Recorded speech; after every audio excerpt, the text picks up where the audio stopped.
On se retrouve aujourd'hui avec Position Revue pour parler d'idéologie, notamment d'idéologie religieuse, essayer de faire une analyse marxiste de tout ça, d'essayer de comprendre pourquoi aujourd'hui il y a un regain des débats sur la religion, pourquoi la religion cristallise certaines peurs, pourquoi la religion est si importante aujourd'hui. Est-ce qu'il y a une possibilité d'un retour du religieux, du fait religieux dans nos sociétés? Est-ce qu'au contraire c'est quelque chose d'un peu fantasmé?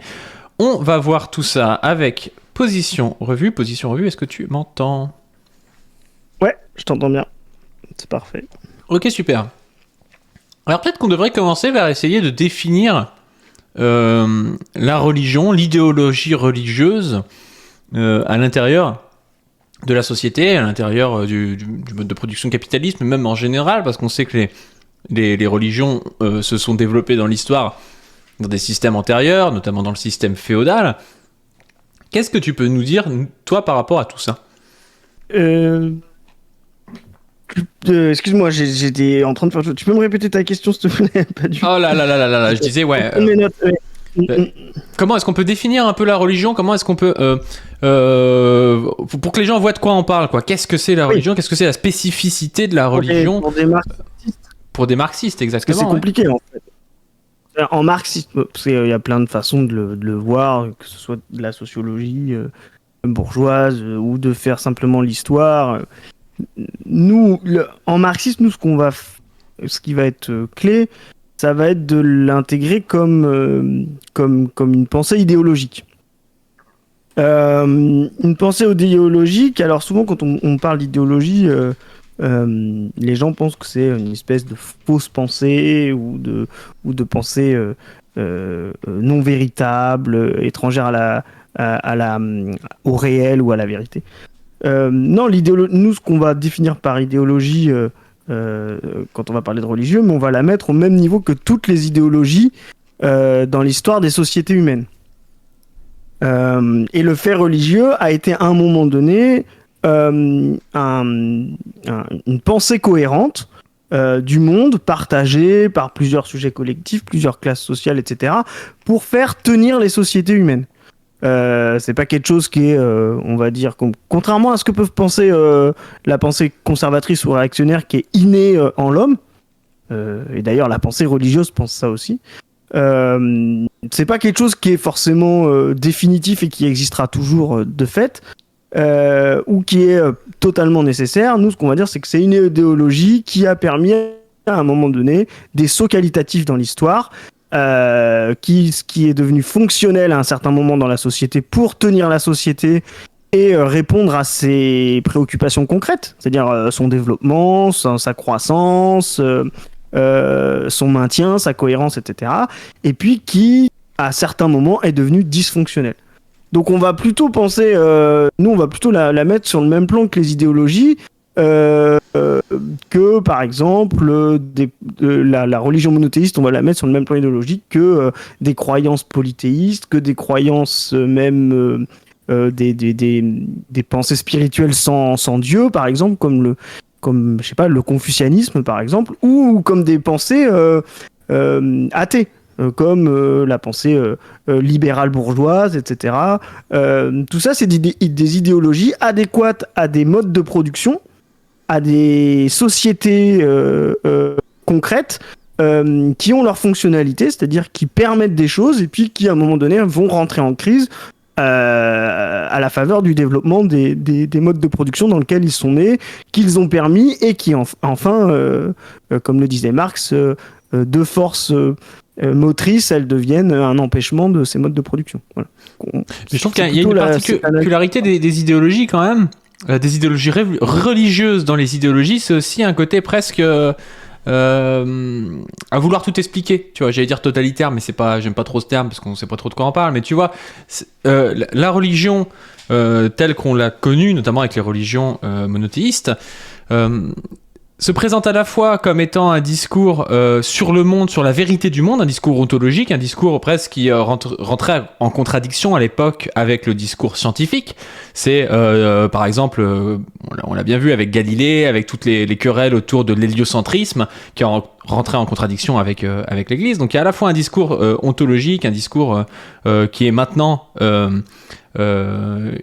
utilisé, enfin qui est maintenant surpassé, je pense, par la pensée scientifique. C'est-à-dire que même dans les pays qui se réclament d'une religion, bah, si on leur demande si la Terre tourne autour du Soleil, s'ils veulent envoyer une fusée et tout, je pense qu'ils vont se baser sur des calculs scientifiques et puis pas sur des livres religieux, quoi.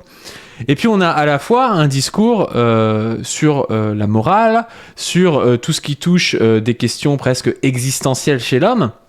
Et donc il y a cette particularité là dans la religion, c'est d'être une idéologie, mais d'être une idéologie vraiment qui n'est pas circonscrite dans un seul domaine de la vie. Peut-être qu'aujourd'hui, d'ailleurs, ça pourrait être une évolution des religions, c'est-à-dire que des fois, quand quelqu'un vous dit je suis catholique ou je suis musulman, en réalité, bah, c'est plus au niveau moral qu'au niveau scientifique, c'est-à-dire qu'il ne croit pas forcément que dans la Bible ou dans le Coran, il y a la vérité sur le monde d'un point de vue scientifique, mais il croit plutôt aux valeurs morales musulmanes ou chrétiennes. Quand bien même, il va vous dire oui, mais en réalité, la Bible ou le Coran, ils ont raison, mais il faut voir les choses de manière métaphorique, mais vous voyez ce que je veux dire, quoi. En fait, ce que tu dis, c'est pas faux, mais c'est limité. Parce qu'en fait, tu décris justement l'idéologie religieuse totale et qui rentre en contradiction avec d'autres à un moment de sa crise. Tu dis à un moment, elle rentre en contradiction avec la science et du coup, elle est totale. Mais c'est parce que la science aussi est totale. Toutes les idéologies, finalement, sont... et toutes les idéologies fonctionnelles vont essayer de répondre à la totalité des problèmes et des fonctions concrètes des sociétés qu'elles recouvrent et des modes de production qu'elles recouvrent. Ça veut dire que quand tu dis, par exemple, la science s'est opposée à la religion, mais pas toujours. La science qui s'oppose à la religion, c'est un certain développement historique, un certain sujet qui l'a porté, la bourgeoisie rationaliste, etc., il y a un moment dans l'histoire quand l'idéologie religieuse, par exemple, à l'apogée du monde chrétien, elle recouvrait effectivement tout. C'est-à-dire c'était une religion, c'était un précepte moral, mais c'était aussi un précepte scientifique. Avec la religion, tu disais ce qu'il faut faire, mais tu disais aussi de pourquoi du comment, de comment pourquoi les cycles, je sais pas, du soleil, de la lune, etc. Et puis petit à petit, effectivement, et comme elle est née justement contre d'autres idéologies qui étaient totales et qui sont rentrées en crise, bah, petit à petit, le développement des forces productives a fait que cette idéologie n'était plus capable, comme tu l'as dit, d'être totalisante.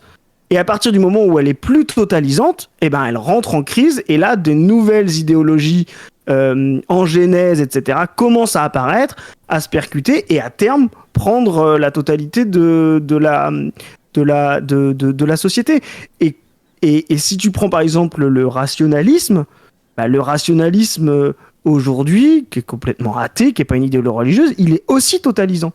Tu as aussi une forme de totalisation, et justement je dis totalisation, pas de totalitarisme, du rationalisme sur la société, qui n'est pas simplement la pensée scientifique. Il y a aussi derrière une vision morale du comportement individuel, de la bonne politique, etc., contre la religion. Et d'ailleurs, ici, on est là. C'est-à-dire, je pense que tu parlais en introduction des problématiques que pose la religion aujourd'hui. Ben, je pense qu'il y a effectivement aujourd'hui une crise du capitalisme et donc de son idéologie libérale totalisante. Et donc, c'est pour ça que des gens vont trouver dans la pensée religieuse ou dans le communisme quelque chose qui va être plus fonctionnel une idée que ce qui va apparaître comme dysfonctionnel comme le libéralisme. Donc en fait, toutes les idéologies sont totalisantes, qu'elles soient religieuses ou pas religieuses. Par contre, effectivement, en fonction des périodes, au départ, elles sont marginales, croissantes si elles trouvent des fonctionnalités, si elles trouvent un support matériel concret. Et puis elles apparaissent pas par hasard justement, elles apparaissent dans des matérialités. Elles croient avec justement la croissance de cette matérialité qui est un sujet collectif et un rapport de production spécifique. Hein, on va remettre des bases du marxisme, voilà. Mais quand ce rapport de production s'étend, cette idéologie s'étend et inversement et simultanément, je veux dire, c'est pas inversement, c'est simultanément quand cette idéologie s'étend, le mode de production s'étend. Et après, il domine la société. Puis après, il va aussi, avec ses contradictions internes, rentrer en crise et donc faire émerger d'autres idéologies qui peut-être vont être amenées à devenir totalisantes. On va parler du communisme. À un moment donné, c'est pour ça qu'on a eu des percussions même scientifiques avec des progrès, mais aussi des crises comme, je sais pas, Lysenko, etc. En URSS, parce que justement la pensée marxiste dialectique, le diamate, comme on disait à l'époque, a voulu être totalisant. Tu vois, c'est pas sur la société. C'est normal. Il avait apporté tellement de progrès sur le plan matériel et concret qu'il n'y avait pas de raison qu'il soit pas aussi supérieur moralement et scientifiquement. Tu vois. Et même sur le plan scientifique, parce que le marxisme, t'es à la fois, je sais pas, Vygotsky et... oui, je parlais sur les sciences, on va dire, de la nature. Voilà, c'est plutôt ça. Ouais, non, mais c'est vrai, mais c'est que, en fait, il y a quelque chose qui me faisait dire ça, c'est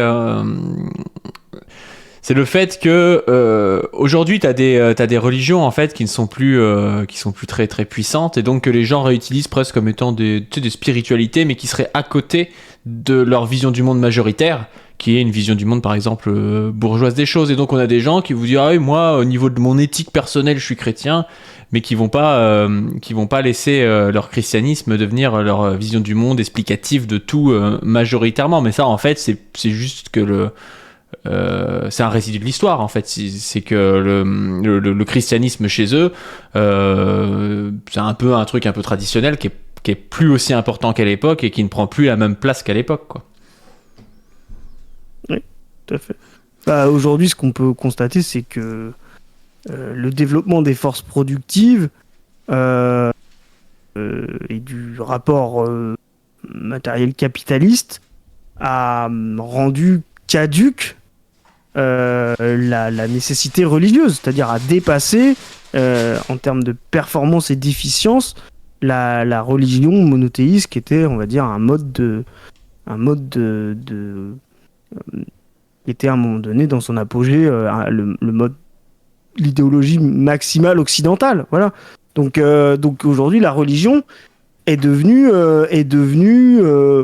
caduque en termes pour faire société, est devenue caduque justement dans l'éducation, est devenue caduque pas forcément dans la science, c'est par là qu'elle a été contestée en premier lieu, et aujourd'hui elle est devenue même presque caduque sur le plan de la morale individuelle, parce que comme on l'a dit, le capitalisme est aussi porteur d'une certaine vision de la morale et du comportement humain, et voilà, et donc ça ne reste qu'un fait individuel de foi et de croyance, et ça a été relégué finalement non plus dans le concret, dans les rapports concrets, matériels, etc. Présents. C'est là où on voit que c'est passé on va dire, d'une idéologie de masse et de la société à un simple fait de foi. Et il y a encore effectivement un domaine dans lequel la religion est encore efficiente. C'est oui la pensée de la vie après la mort, de la perte d'un être cher, etc. Oui, effectivement, ça reste une pensée de l'éternité, ou même de la création, parce que finalement le monde scientifique n'est pas capable de répondre à on va dire à la suite causale que les êtres humains se posent. Alors on pourrait se poser la question pourquoi les êtres humains se posent cette question, mais de la création de l'univers ou de la nécessité de l'univers ou de son apparition, voilà, ça reste des domaines dans lesquels la religion donne encore des réponses, mais on voit que c'est comme tu dis, c'est complètement marginal par rapport à ce qu'elle a pu être à un moment donné. C'est intéressant parce qu'il y a quelqu'un qui va dans le sens de ce que tu disais tout à l'heure dans le chat, qui dit: la religion n'est pas opposée à la science, les livres ont mis en avant les sciences, les moines avaient développé certaines sciences, ils ont surtout maintenu la philosophie humaine avec leur bibliothèque. L'Empire arabo-musulman et ottoman a fait énormément de progrès dans le développement de la science. Et justement, voilà, quand je parlais, moi, au début, un peu naïvement d'opposition science-religion, c'était au sens de la science bourgeoise, à un siècle particulier, mais évidemment, au début du développement de ces religions-là, en réalité, elles étaient porteuses d'un discours qui était bien souvent plus fonctionnel, donc qui était plus proche de la réalité qu'elles décrivaient, et permettait d'avoir une société plus efficiente, donc elles étaient plus scientifiques en quelque sorte, quoi, et permettait aussi de sortir du langage parlé, et c'était déjà un grand pas. Et c'est le rapport conceptuel et intellectuel au monde concret, l'idéologie. Et aujourd'hui, on va dire que le rapport le plus efficient, c'est pour ça qu'on parle d'efficience, pour appréhender la société et la transformer, pour nous contemporains, ça va être la science. Voilà. C'est-à-dire, effectivement, la science... la science rationaliste occidentale, etc., a été un moment extrêmement, enfin, a rendu justement tout ce qui avait pu être produit, qui était encore en adéquation et dans la logique religieuse, caduque. Mais longtemps, comment dire, le monde a été pensé avec une religion où le mot science n'avait pas de sens, parce que déjà le mot science c'est déjà une séparation entre justement la pensée du concret, de la réalité, et puis la pensée de Dieu, de la création, etc. Mais c'était unifié dans les deux, et il y a eu des sauts qualitatifs grâce à la religion. On parlait de l'islam par exemple, bah oui, bah l'islam dans ses premiers moments a été extrêmement efficiente, a permis du développement et a permis des forces de progrès, et donc elle a fabriqué des scientifiques extrêmement pointus, c'est-à-dire bien plus pointus que ce qu'on trouvait au 8e siècle, au 9e siècle en Occident. De la même manière, la société antique a produit, quand elle était fonctionnelle, etc., a produit, que ce soit la Grèce ou Rome, des découvertes scientifiques énormes, justement parce qu'elle était adéquate à une pensée scientifique, etc. Mais elle est rentrée ensuite en décrépitude. Ça a été d'ailleurs un recul en termes de connaissances scientifiques, et il a fallu justement la remise en place d'un nouveau mode de production, de rapport au concret, de rapport au développement, pour refaire réapparaître une classe scientifique qui pensait, etc., avec aussi un rapport au monde différent, c'est-à-dire que le rapport au monde, par exemple, chrétien, est un rapport au monde différent. Les questions métaphysiques que pose la chrétienté, justement sur toutes ces questions théologiques, sur sur est-ce que l'homme, est-ce que Jésus est fils de Dieu, etc. Est-ce que dans la communion, est-ce qu'il est partout en entier en vain, ou est-ce qu'il est séparé en parties? En fait, tu vois, toutes ces questions théologiques ont permis des sauts qualitatifs concrets dans le progrès de la raison, dans la façon dont on pensait le tout et les parties, où il y a plein de sujets comme ça. C'est extrêmement passionnant, de la même manière que le rapport islamique a permis ça, comme le rapport ensuite grec, etc. avant. Donc il y a des sauts, des avances, et quand les religions sont efficientes, elles ont ce rapport-là au monde, bah effectivement, et que le mode de production qui les porte est aussi lui en développement, et ben oui, la séparation science, religion existe assez peu finalement. C'est déjà la séparation religion, c'est-à-dire la foi d'un côté et la science, la connaissance du réel, bah, c'est une séparation qui est une expression de la modernité. Voilà. Il y a un truc intéressant d'ailleurs par rapport à ce rapport science-religion. C'est le fait que les figures d'autorité qu'on avait jadis dans des figures qui étaient religieuses, ou même on donnait, le roi était de droit divin, on avait évidemment le pape, on avait le clergé, puis on avait même une certaine vision de la famille, au final c'était normal que le père soit le patriarche, tout ça. Aujourd'hui, on peut parfois le voir dans certaines choses par rapport à la science, et je pense ici à l'expérience de Milgram, tu vois, c'est pas rien qu'au final, dans les années 60 aux États-Unis, quand t'as un gars qui arrive en blouse et qui dit à quelqu'un de tuer quelqu'un, dans, je sais plus, 65% de chances, il le fait, tu vois. Et ça me fait penser un peu à ce qu'on peut voir aujourd'hui avec les gens qui critiquent les religieux en disant ah, regardez, les religieux, ils seraient prêts à tuer pour Dieu, ils seront dangereux. En fait, la question de l'autorité. Tuer pour Dieu. Elle s'est transmise, tu vois, elle s'est transmise dans d'autres endroits, dans l'école, elle s'est transmise dans la science, c'est pas forcément un mal d'ailleurs, parce que les scientifiques en général vont pas vous raconter que des conneries, mais c'est intéressant à voir en fait, cette transposition de ce qui s'est passé dans la religion, dans la science, je trouve. Et c'est pas une transposition, c'est que les sociétés humaines, pour être fonctionnelles, c'est-à-dire pour être fonctionnelle, il y a une question dans le chat qui dit c'est quoi une société fonctionnelle? Bah, c'est une société qui est en développement, qui est en croissance, c'est-à-dire c'est une société qui s'étend, qui a la capacité justement de faire croître ses individus, c'est-à-dire croître sur le plan matériel, c'est-à-dire de reproduire leur vie, voilà, de s'étendre démographiquement, etc. Et toutes ces sociétés-là, bah, plus on va vers des sociétés complexes, plus on a besoin effectivement de maîtrise du monde. C'est-à-dire, un exemple typique, l'humanité originelle vit dans un monde d'abondance. Pourquoi ? Parce qu'en fait, elle est extrêmement... elle est toute petite, les sociétés sont très archaïques, centrées, tu vois, sur les expressions concrètes de base, tu vois. Donc c'est une société d'abondance. C'est ce que comprendront pas d'ailleurs les libéraux.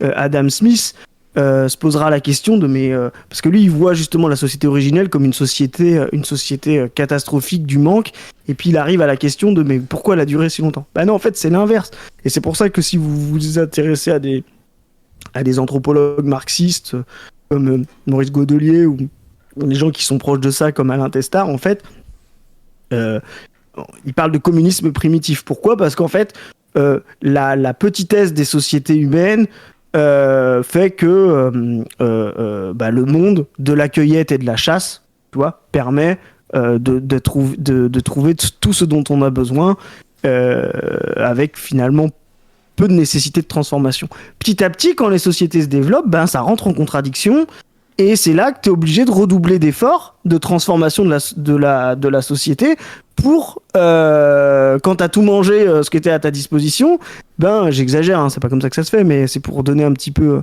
une idée de développement, ben, quand tu as tout mangé ce qu'il y avait, ben, va falloir en trouver d'autres. Donc soit va falloir trouver des techniques pour se déplacer, soit va falloir trouver des techniques pour aller chercher les baies qui sont plus haut dans l'arbre, donc forcément des techniques soit avec des outils, voilà, et puis bah, après tu développes des techniques pour ne plus être dépendant de ce que la nature t'offre, mais pour cultiver, etc. Donc plus les sociétés vont être complexes, plus elles ont besoin de connaissances, d'accumulation de cette connaissance. T'en as parlé dans une vidéo, et aussi de non pas que chaque génération répète l'apprentissage de cette connaissance, mais justement de la maintenir, de la transmettre, etc. pour justement que la société puisse se maintenir. Et ben toutes ces nécessités, ces fonctionnalités-là, elles vont être remplies par des clercs, par des curés, voilà, et aujourd'hui par des profs et des chercheurs.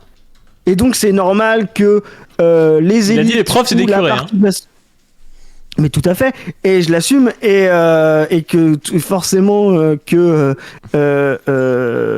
d'ailleurs avec le double aspect dont on vient de parler, hein, avec la capacité qu'ils ont de dire le monde de manière forte, etc. Et aussi leur capacité, comme tu l'as dit, d'autorité. Et quand tu parles de 1000 grammes, en fait, c'est l'expression de la seule part d'autorité de cette catégorie de la population. C'est-à-dire, on va tester, on va regarder quel effet d'autorité il va y avoir. En fait, ce qu'on regarde pas, c'est pourquoi cette autorité fonctionne. Bah oui, pourquoi cette autorité fonctionne ? Parce qu'un médecin, ok, il est capable de te faire envoyer une décharge électrique de manière arbitraire à un gars, mais il est aussi capable de te sauver la vie en te transférant un cœur, ou en t'enlevant une tumeur sur un rein, quoi, tu vois.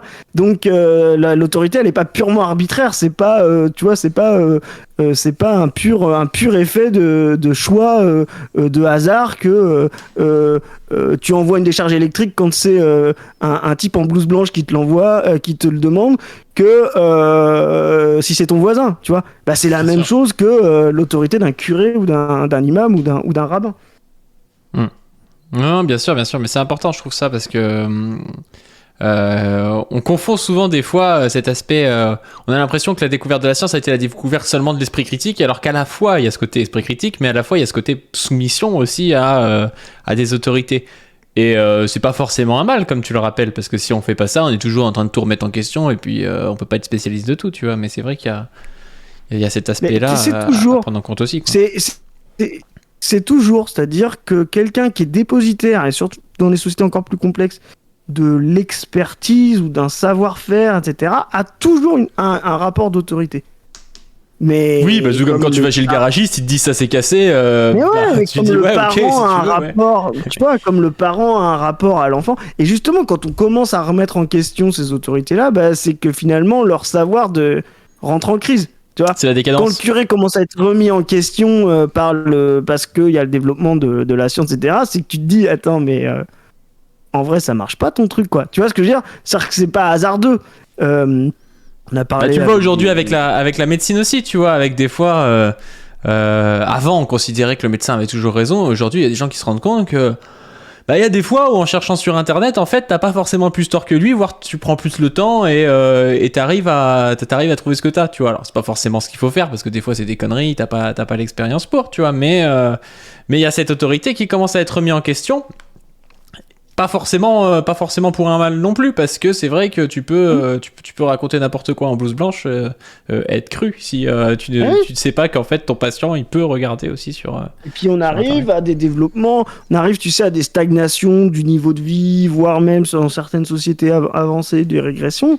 Tu te dis bah effectivement, est-ce que vous touchez pas un quadruple ou quintuple ou sextuple SMIC pour pas grand chose en fait, quoi. Tu vois, donc c'est ça qu'il faut se poser comme question de l'autorité. Une autorité qui fait autorité n'apparaît jamais comme autoritaire. La question de la crise, elle va justement faire commencer à dire mais attends, t'es une autorité, mais pourquoi? Tu vois, c'est commencer par être une remise en question.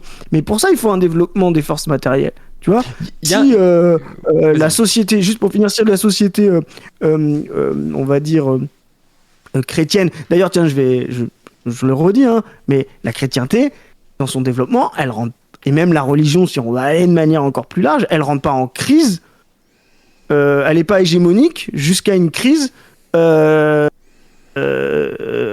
la science apparaît, tu vois.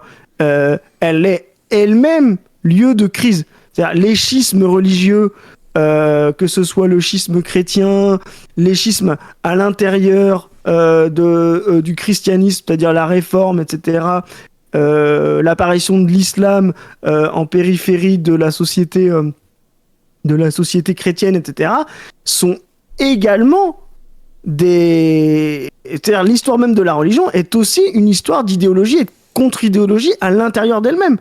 C'est-à-dire que le moment où on passe à l'athéisme, où on sort du Dieu, etc., c'est un moment extrêmement récent, voilà, mais le passage, la transformation des sociétés, de sociétés fonctionnelles, dysfonctionnelles, par exemple l'apparition de la bourgeoisie, elle a pas d'abord, c'est pas un saut de la croyance et la foi chrétienne, boum, à la science. Entre les deux, tu as la réforme, le protestantisme, le luthérisme, le calvinisme, qui vont déjà être une sortie de l'autorité religieuse, comme tu viens de le dire, de l'autorité de l'Église romaine, pour des raisons effectivement pratiques, parce que justement la bourgeoisie, son rapport, et c'est pas pour rien que la bourgeoisie a été beaucoup protestante, etc., ou les périphéries des religions catholiques, etc., se sont emparées de cette religion parce qu'elle avait un rapport libéral au monde qui était plus cohérent avec son rapport concret au monde, donc elle avait un rapport de foi. Donc tu vois, l'apparition d'idéologiques de conflits pour dire le monde, transformer le monde, c'est l'histoire même de la religion en interne. Voilà. C'est pour ça que c'est intéressant parce qu'il y a un commentaire là dans le chat, c'est la différence, c'est que la religion doit toujours pouvoir être contredite là où les croyances religieuses construisent des structures pour empêcher la contradiction. Et ça, je trouve que c'est assez faux parce que justement la contradiction Elle a presque été possible grâce à la religion. C'est-à-dire que quand tu es dans une société un peu archaïque, où tu as les anciens, ils ont la vérité et ils te disent ce qui se passe en fait. Elle est où la contradiction? Elle est pas là en fait. Par contre, quand tu as une religion du livre, et que, le livre est vrai, mais en fait, il y a tout un tas d'interprétations du livre. Là, commence à avoir des contradictions. Et l'histoire du christianisme ou l'histoire de l'islam ou l'histoire du judaïsme, c'est l'histoire de personnes qui sont en train de dire non mais attends, ça faut l'interpréter comme ça en fait faut l'interpréter à la lumière d'un truc qui est écrit 70 pages après, et en fait c'est l'histoire déjà de la contradiction qui mène aussi à un développement de la science et de cet esprit critique. Donc on peut pas dire la religion c'est pas du tout d'esprit critique et la science c'est l'esprit critique. En réalité c'est pas si simple que ça. Ouais. Et justement, c'est ce que je disais, c'est que la critique et la conflictualité idéologique, elle est déjà même au cœur de l'histoire religieuse. Tout les schismes, tout ce qui est même, tu sais, la gestion de l'hérésie, etc. Tout ça, c'est justement qu'il y a déjà, même dans des gens qui ne remettent pas en question Dieu, de la contradiction. C'est-à-dire, le texte religieux, c'est déjà... en lui-même, ça devient à la fin dans la religion un objet. C'est ça qui est intéressant. C'est-à-dire qu'à un moment donné, le texte religieux devient lui-même un objet, comme la matière, tu vois, comme la réalité concrète qu'il faut comprendre et interpréter, tu vois. Et par exemple, le rapport juif, le rapport chrétien, le rapport musulman au texte est différent, tu vois. Par exemple, les chrétiens et surtout les catholiques, pour eux, les textes religieux sont de fait des textes écrits par des mortels, quoi. Tu vois, c'est les évangiles, quoi. Donc c'est un rapport beaucoup moins sacré que le Coran. Donc ça va donner une capacité justement d'interprétation ou de critique des textes différentes. Le rapport musulman par exemple au Coran, il va être différent, mais en même temps il y a toute cette vie du prophète qui est une vie extrêmement matérielle, extrêmement concrète, qu'il faut toujours réinterpréter, qui va aussi permettre une forme de rationalité et une forme de rapport au monde efficient, un peu différent. Et puis là, après quand les deux vont se rencontrer, ça donne encore des choses. Donc considérer que la raison est apparue contre la religion, ça c'est vraiment le truc qu'il faut pas faire, justement. L'esprit de rationalité, de critique, de compréhension, d'explication des choses, etc., il est au corps même de toute l'histoire de la religion. Et il a créé des schismes, des tendances, etc. C'est un peu, c'est presque la contradiction interne c'est presque un truc qui se développe dans la religion, quoi, comme contradiction interne et qui finit par s'y opposer et créer son propre système. Ça se développe en fait je pense que ça se développe même dans l'humanité en règle générale, tu vois ce que je veux dire, que tu peux avoir la même chose sans avoir de religion monothéiste comme les peuples asiatiques. Puis on le voit avec des figures comme Pascal, comme Rabelais, comme Averroès, enfin c'est des grands scientifiques et c'est aussi des gens qui ont un rapport avec la religion. Tout à fait, comme Descartes, comme Spinoza, etc. Enfin je veux dire, c'est pas des gens, Spinoza par exemple, on en a parlé plein de fois, c'est pas un type qui arrive et qui dit Dieu n'existe pas. Je veux dire, c'est vraiment la pire interprétation de Spinoza que de considérer que le gars est arrivé. Alors oui, il est dans un chemin justement vers l'athéisme, qui remet tellement en question les préceptes religieux. En plus, il remet en question les préceptes religieux et juifs, et chrétiens, et protestants, parce qu'il est au croisement des trois, en fait, Spinoza. C'est ça qui est impressionnant chez lui.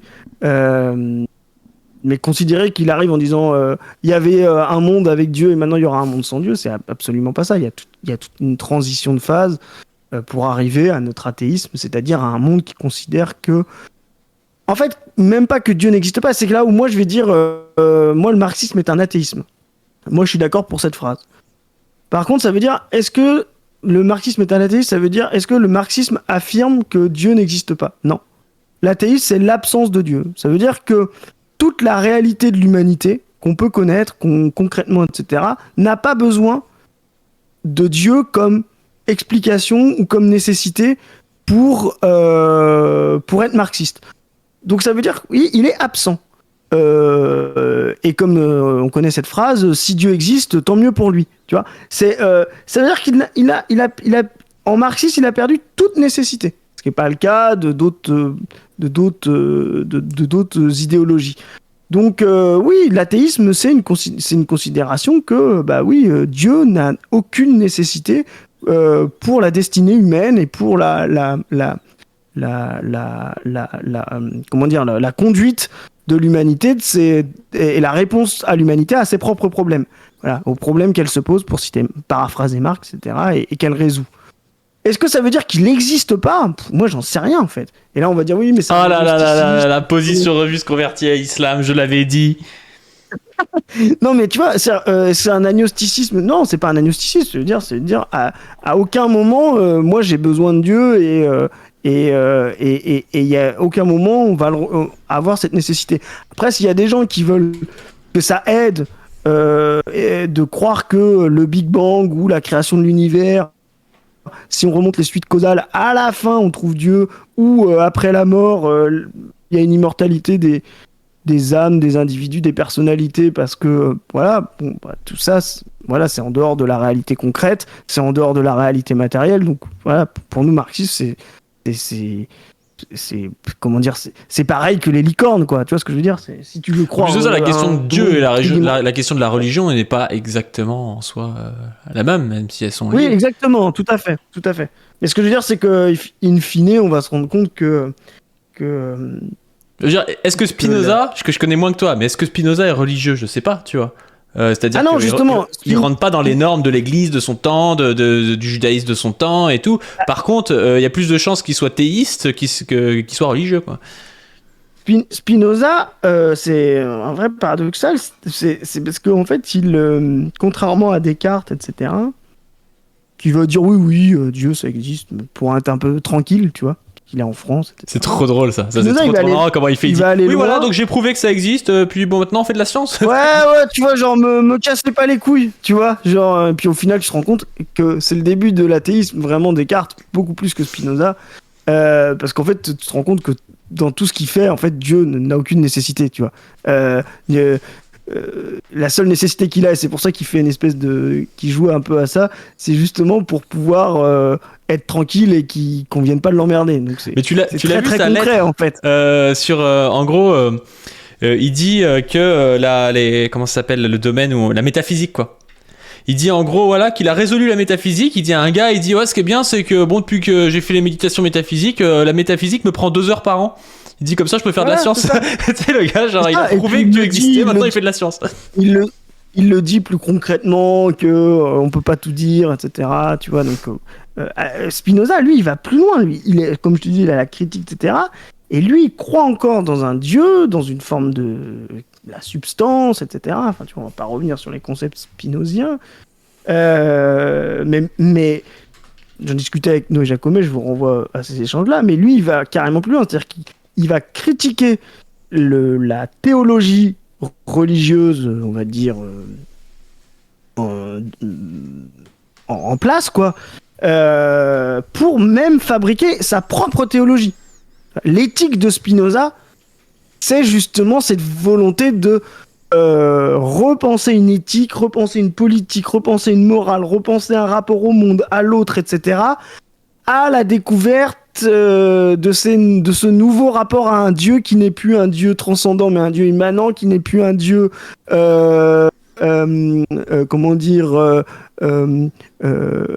esprit anthropologique, mais matière totale, etc. Enfin, tu vois, on peut en discuter, mais voilà. Et lui, l'éthique, c'est carrément une espèce de nouvelle théologie, quoi. Donc, et ça, c'est intéressant. Et donc, c'est pour ça que c'est le rationaliste, l'ultra-rationaliste, comme on dit, qui a été le plus loin contre la religion. Parce qu'il ne lui a même pas laissé, comme Descartes, comment dire, le privilège de la gestion des gens au quotidien, tu vois, le privilège de la gendarmerie, tu vois. Descartes, il fait ça, tu vois, il dit, bon, c'est la gendarmerie, quoi, tu vois, faut donner ses papiers, et puis après, il nous laisse tranquille, tu vois. Et ben non, Spinoza, il a été plus loin que ça, tu vois, il les a attaqués surtout, et surtout, il les a attaqués, quoi. Ouais.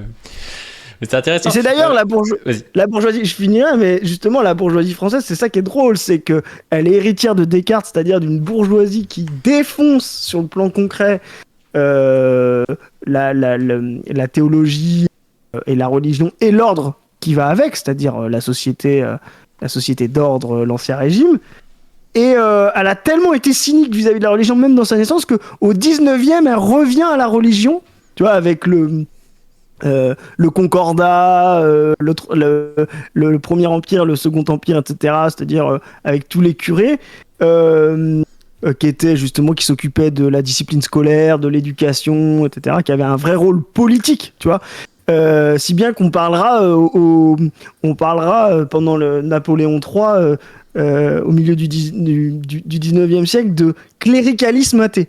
Elle a tellement justement reconnu que la religion ça servait à rien d'autre que à maintenir, tu vois ce que je veux dire, la populace, qu'au 19e siècle, on aura une bourgeoisie cléricale athée. Faudra attendre justement la défaite du Second Empire pour qu'on commence à avoir une bourgeoisie, pour avoir des luttes justement pour avoir une bourgeoisie laïque, tu vois.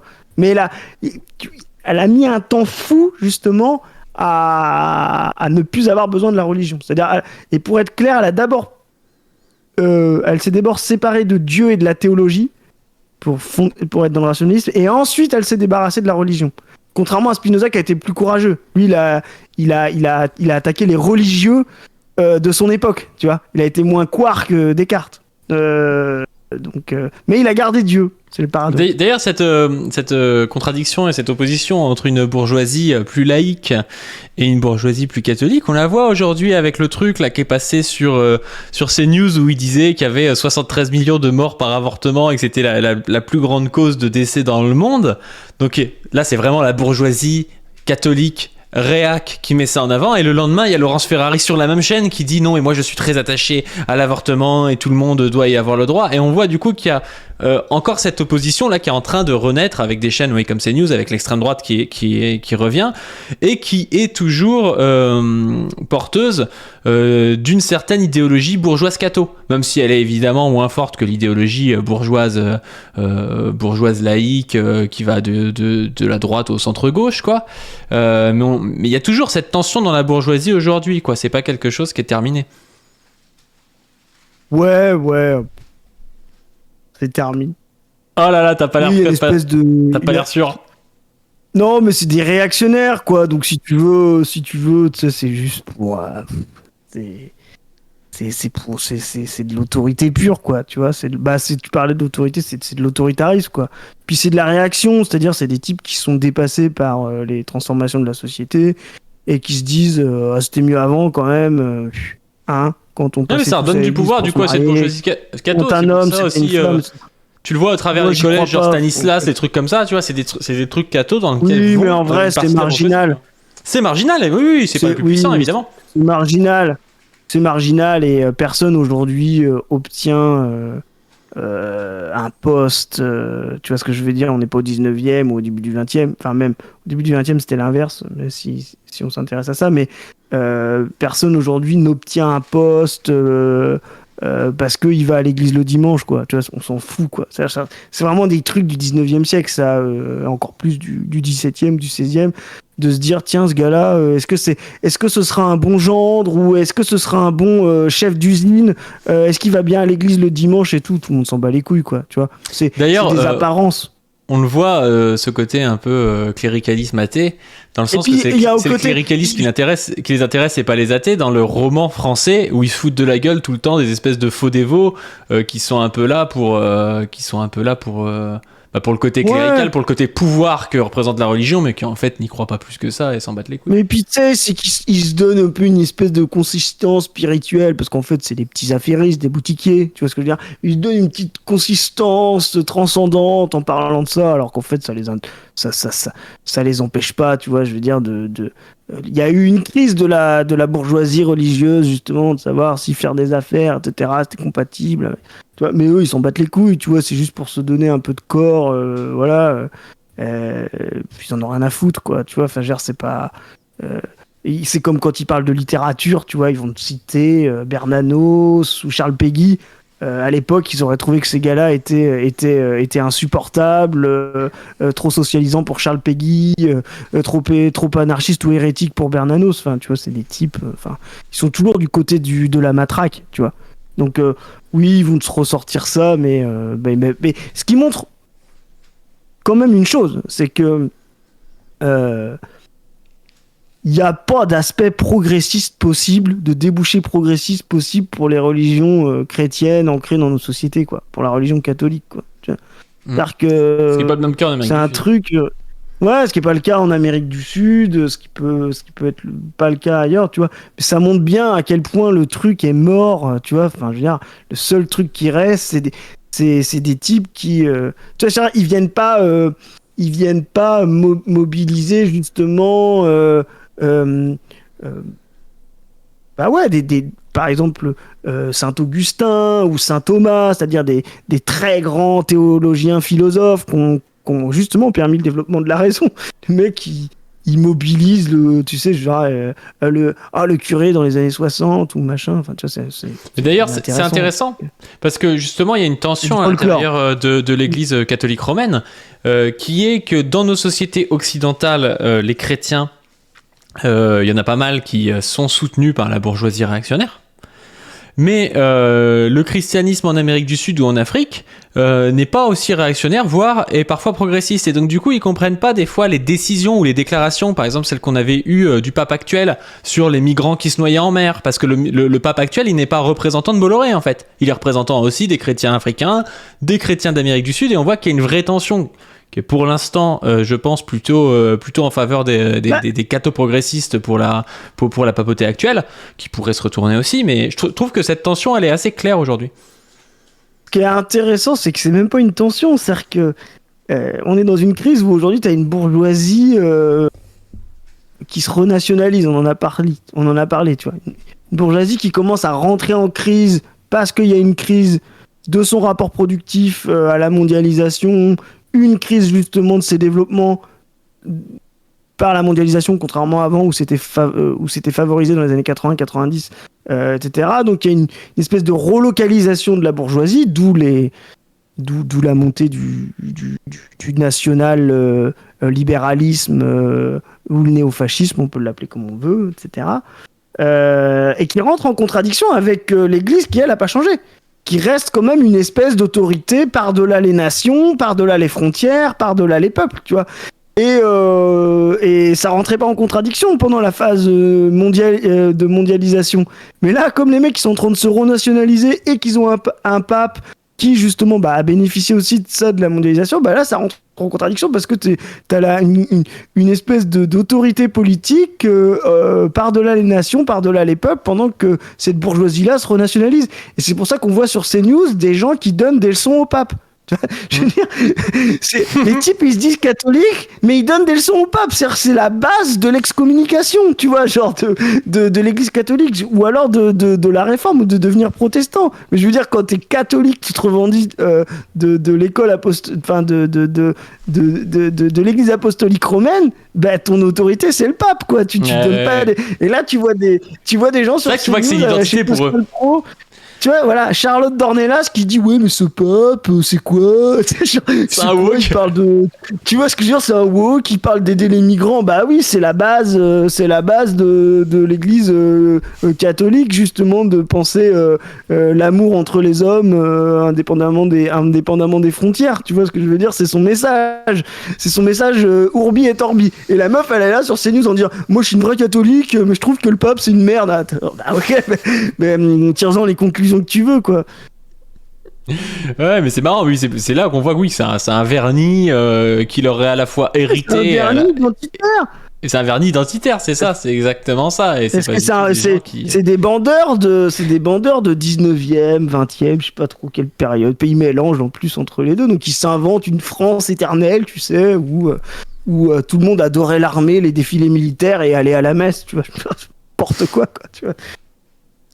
Mais c'est marrant parce que il y avait quelqu'un tout à l'heure qui parlait d'un truc qui était de dire oui que voilà, les religions, c'était un peu un carcan qui empêchait de penser.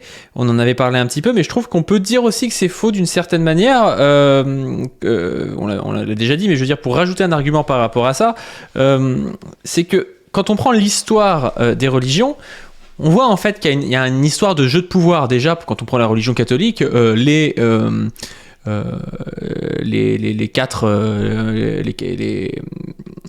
quatre évangiles, elles sont choisies par l'Empire romain.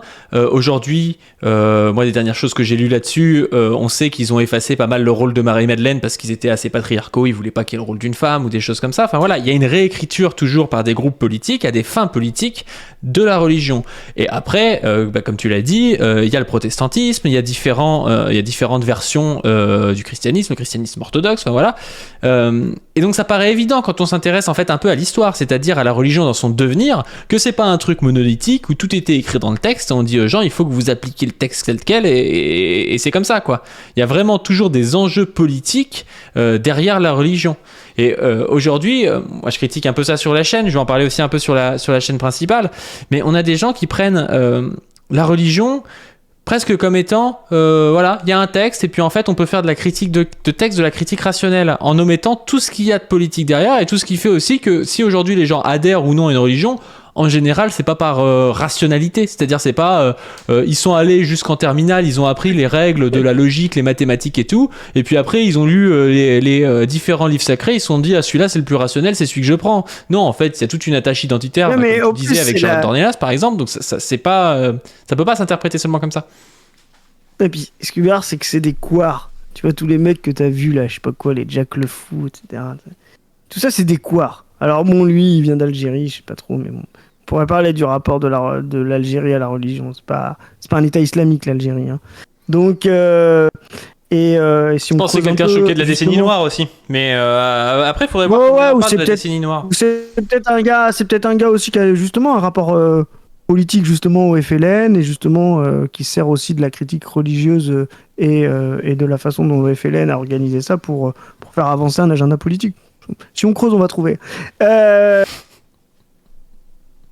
Qu'est-ce que je voulais dire ? Oui, donc, mais imaginons des gars qui font ça, c'est-à-dire, c'est les textes, etc. Mais ça, c'est déjà des couards, c'est-à-dire que ils font ça en 2024.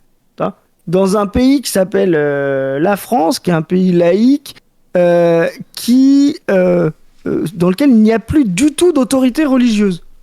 Bah oui, c'est facile d'aller prendre les textes et puis de dire ouais, j'ai débunké ci, j'ai débunké ça, mais forcément, il n'y a pas, justement, comme tu l'as dit, l'autorité politique, la gendarmerie, comme je disais tout à l'heure avec Descartes, qui vient sonner à ta porte parce que tu as fait ça. Et au contraire, même, tu l'as montré, vous l'avez montré avec Doumit, etc. Au contraire, chez nous, tu as la gendarmerie qui dit c'est bien, vous voulez pas passer sur CNews pour nous expliquer tout ça. Tu vois, donc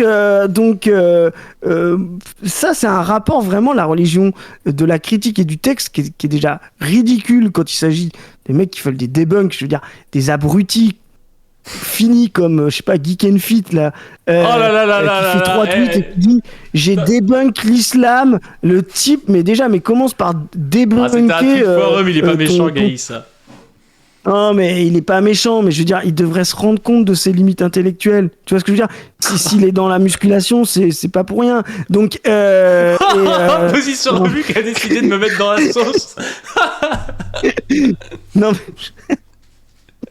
mais... Pardon, c'était gratuit, je retiens. Mais tu le couperas au montage. Mais oui, je veux dire, c'est ridicule, quoi. Je veux dire, il y a personne qui va venir chez toi en te disant oh là là, vous avez critiqué la religion et tout. Et puis par rapport à ce que tu disais, c'est ce qu'on disait précédemment. Le rapport au texte, sa critique, la mise en exergue de certains trucs, de contradictions, d'interprétations, c'est le rapport religieux. C'est ça qui a créé la base de toute l'écriture, de toute la raison, même de la philosophie. Je veux dire, des débats entre Saint-Augustin et Saint-Thomas, c'est ces deux croyants chrétiens, fervents, etc., qui prennent le texte et qui prennent ces interprétations et qui vont justement dégager des catégories conceptuelles, le nominalisme, etc., par rapport à ça. Donc, aller dire c'est la raison contre l'obscurantisme quand tu lis un texte religieux, c'est vraiment rien comprendre au développement des sociétés historiques et au développement religieux, quoi. Bah, bien sûr. En plus de ça, soit dit en passant, même aujourd'hui, c'est des trucs qui sont ultra pertinents. Certains auteurs religieux, je parle de Saint-Augustin, mais Saint-Augustin, enfin, vraiment, c'est un truc magnifique à lire. Hein. Enfin, moi, je me souviens toujours, tu sais, du truc du vol de poire et tout. Je trouve que c'est un des grands moments de la philosophie. Je préfère Saint Thomas, mais je préfère le thomisme. Mais oui, on est d'accord. Et moi, j'adore Pascal. Pascal, c'est pas un athée. Hein. Donc. Ouais. Mais c'est dommage d'ailleurs parce qu'en soi, la critique du texte, en plus, ça pourrait avoir un intérêt, mais comme tu dis, en le remettant dans une pratique, mais en le remettant aussi dans un contexte plus large. C'est-à-dire, pourquoi est-ce que les gens adhèrent à un texte ? Tu sais, quand Jack Le Fou, il va arriver à trouver une contradiction chez un musulman, tu vois. On a l'impression qu'il s'intéresse pas à pourquoi est-ce que ce gars il adhère comme ça. Enfin, qu'est-ce qui se passe pour qu'en fait il y a un repli identitaire chez certaines personnes de l'immigration postcoloniale en France, tu vois. Alors que il y a plein de travaux sociologiques là-dessus. Juste dire regardez, cette personne elle a une dissonance cognitive entre la rationalité qu'elle a appris à l'école et puis le texte qu'elle considère comme étant sacré. C'est très bien, mais si tu veux, ça va pas très loin, quoi. Mais en fait, ce qui est drôle, c'est que les gens, ils ont l'impression que les musulmans, ou même les autres, hein, parce que tu pourrais faire ce travail-là. Et d'ailleurs, c'est pas pour rien qu'ils font ce travail-là qu'avec les musulmans. C'est là où ça m'intéresse, tu vois. C'est là où on voit qu'il y a, comme tu disais, un rapport concret politique. Mais comme si c'était genre des types qui connaissaient les textes par cœur, tu sais, et qui appliquaient tout à la virgule près. Mais personne ne fait ça. Et je vais être clair, personne n'a jamais fait ça. Mais ça n'a jamais existé. Un type qui est conforme à tous les hadiths, toutes les sourates, tous les versets, tous les personnes, déjà parce qu'il y a des contradictions internes dans ces textes, dans l'histoire de ces textes, dans les commentaires de ces textes. Ce n'est pas sérieux. Hein. Et les gars qui te disent j'ai lu dans les Émourtes, j'ai lu dans le Coran que il faut faire ça. Donc ça veut dire que tous les musulmans doivent le faire et vont le faire. Tu vois, et tu dis mais t'es qui en fait? T'es un imam. En fait t'es un imam, Eric. Tu vois, parce que tu lis le texte et tu dis voilà ce qu'il faut en conclure et l'appliquer. Mais tu vois, où le type ils se prennent vraiment pour des théologiens, alors que la religion, comme on dit, il y a Jacques Le Fou, tu vois. Jacques Le Fou. Il y a vraiment des gens qui ont pris ce gars-là au sérieux. C'est un type qui a dit, j'ai vu, j'ai pas trop suivi vos trucs, mais que faire des musulmans, rapprocher les musulmans et l'islam, c'est essentialiste. Là, non mais comment on peut dire un truc aussi bête? Le type, il vient, il nous parle de rationalité et il dit les musulmans, c'est que des gens qui exprime l'islam. L'islam, elle n'existe pas en soi comme ça. Tu vois ce que je veux dire? L'islam, si elle existe, c'est parce qu'il y a des musulmans qui la pratiquent de différentes manières. Pareil que la chrétienté, elle existe parce qu'il y a des chrétiens. C'est comme si tu disais, il ne faut pas essentialiser les militants communistes avec le communisme. Tu vois, ça peut être différent. Bah non, si tu n'as aucun rapport à l'islam, que tu n'exprimes aucune foi islamique, aucune pratique islamique, aucune tradition islamique, rien du tout, bah t'es pas musulman. Donc forcément, il y a un lien de fait matériel entre l'existence de l'islam et la pratique de l'islam, tu vois. Mais c'est pas une seule islam, tu vois. Donc rien que ça, la confusion, le type, il sait même pas faire la différence. C'est pour donner bonne conscience aussi, c'est pour dire, regardez, je suis progressiste, je tape pas sur les musulmans. Oui, mais c'est comme les gars qui disent moi je suis contre l'immigration. Bah si t'es contre l'immigration, ça veut dire que t'es pour voter des lois qui vont enlever, je sais pas, l'aide médicale d'État à des immigrés, qui vont faire en sorte qu'il y a des mecs qui vont mourir dans la Méditerranée. Donc de fait, t'es contre les immigrés. Arrête de nous expliquer que t'es contre l'immigration. Mais c'est surtout que ça ne veut rien dire. C'est comme si tu disais, moi j'ai rien contre le communisme. Tu disais comme si tu disais, comment il s'appelle, McCarthy, tu vois ce que je veux dire? Padu dans les années 40, tu vois, alors, tout le monde connaît le macartisme, hein, c'était l'anticommunisme aux USA.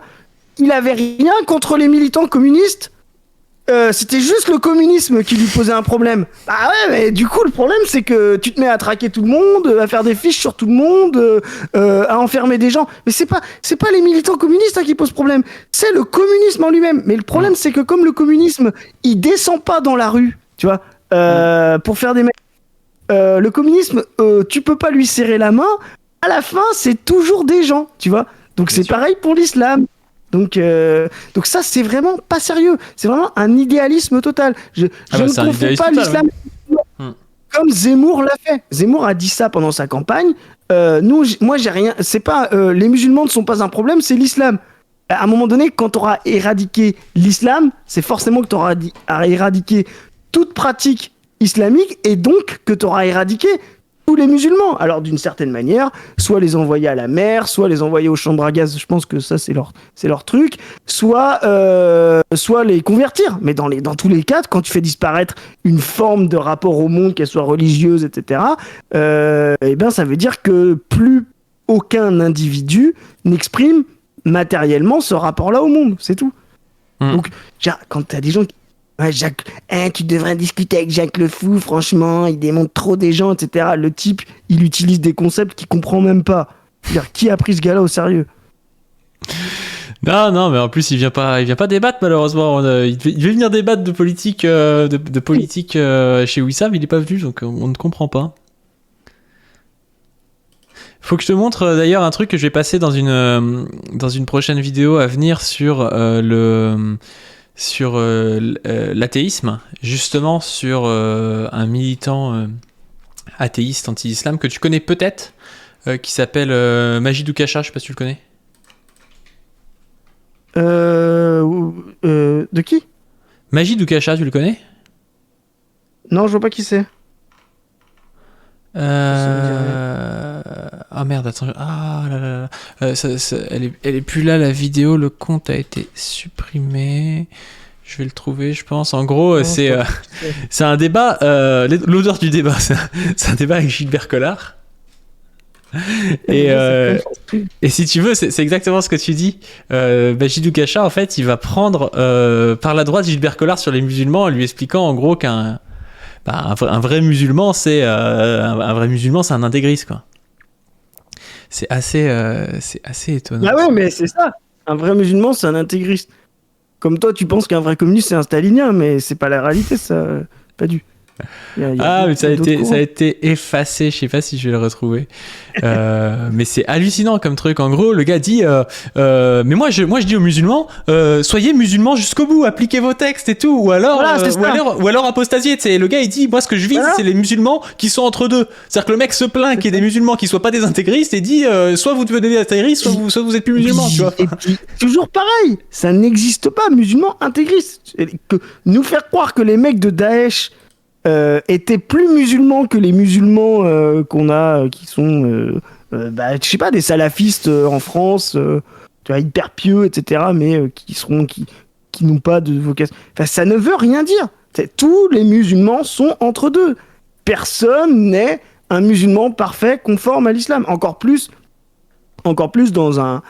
dans une religion islamique qui n'a pas d'église, qui n'a pas d'autorité temporelle, contrairement, tu vois, la religion chrétienne et surtout catholique, elle est très politique. Pourquoi ? Parce qu'elle a une autorité qui, elle, réprime et qui dit vous êtes bon musulman, vous êtes mauvais musulman, tu vois.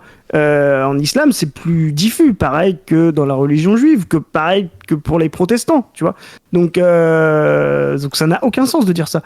Soyez allez catégorie et tu vois c'est pareil ça, en fait ce qui est drôle c'est que c'est comme ce que je disais tout à l'heure avec Zemmour, c'est un rapport d'autorité religieuse. Le mec il arrive, il dit voilà ce que c'est un bon musulman et j'excommunie tous ceux qui ne sont pas musulmans là-dessus. Bah oui, donc t'es une autorité religieuse toi, donc t'es un imam en fait si tu fais ça. C'est la base d'une autorité religieuse, de dire la bonne pratique et d'excommunier ceux qui ne le sont pas. Bah, en plus de ça, des fois, ouais, comme tu dis, ils connaissent même pas les textes. Tu vois, mais ça me fait halluciner. C'est tu prends un gars, il est pas au courant d'un truc et tu dis ouais, mais si t'es musulman, en fait, t'appliques ce truc-là. Donc en fait, tu dois être pour couper des mains. Tu vois, le gars, il est même pas au courant, il est même pas au courant du truc, si tu veux. Et tu dis ah, alors t'es toujours musulman. Bah le gars, il dit bah ouais, ma famille, moi, elle est musulmane, donc peut-être que je dois couper des mains. Enfin, genre, c'est aucun sens. Des mains. Les chrétiens, ils ont coupé des mains pendant des centaines d'années. Léopold II, il a coupé des mains, tu penses ou pas? Ouais, enfin, je veux dire, les bourgeois athées militaires pendant la laïque de la colonisation, ils ont coupé des mains, tu vois ce que je veux dire? C'est pas ah alors t'es capitaliste, tu dois couper des mains. Non, ça veut rien dire. Bah, moi, ce qui me fait halluciner là-dedans, c'est que du coup, si t'écoutes ces mecs-là, ça veut dire que la plupart des pays musulmans, en fait, ils sont même pas musulmans, tu vois.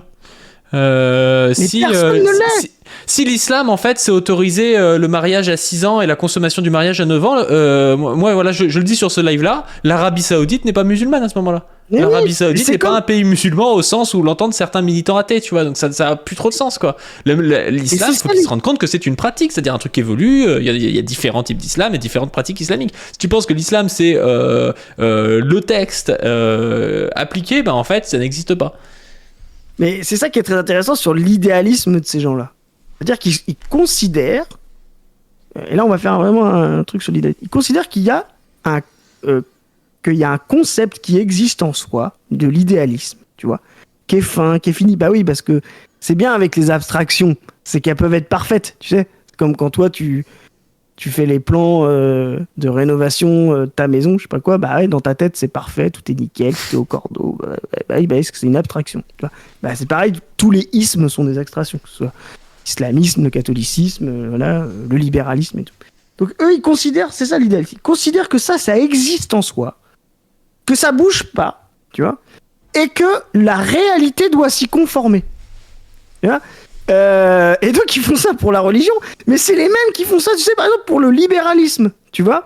Ils vont dire ah mais non, ça c'est pas du vrai libéralisme, tu vois. Tu leur dis machin, Thatcher, tu leur dis machin, et comme ça correspond pas à leur idée en fait, tu vois, ah ben non, c'est pas du vrai libéralisme parce que c'est pas complètement conforme à ce concept abstrait. Mais c'est pas comme ça que ça fonctionne. Tu vois ce que je veux dire? Tous les ismes, etc., ne sont là que pour donner des aspects des choses. Oui, effectivement, les musulmans, ils ont des aspects islamiques, mais ils ont aussi des aspects nationaux, ils ont aussi des aspects rationnels, parce qu'ils sont dans le monde moderne, ils ont des enfin, voilà, c'est des aspects, c'est des catégories. Ça sert à dire en partie des choses sur une chose. Ça sert pas à dire la totalité, tu vois. Et donc, eux, c'est vraiment des idéalistes là-dessus. Je dis, le mieux, c'est de les comparer aux libertariens, tu sais. C'est que tu leur dis... Mais...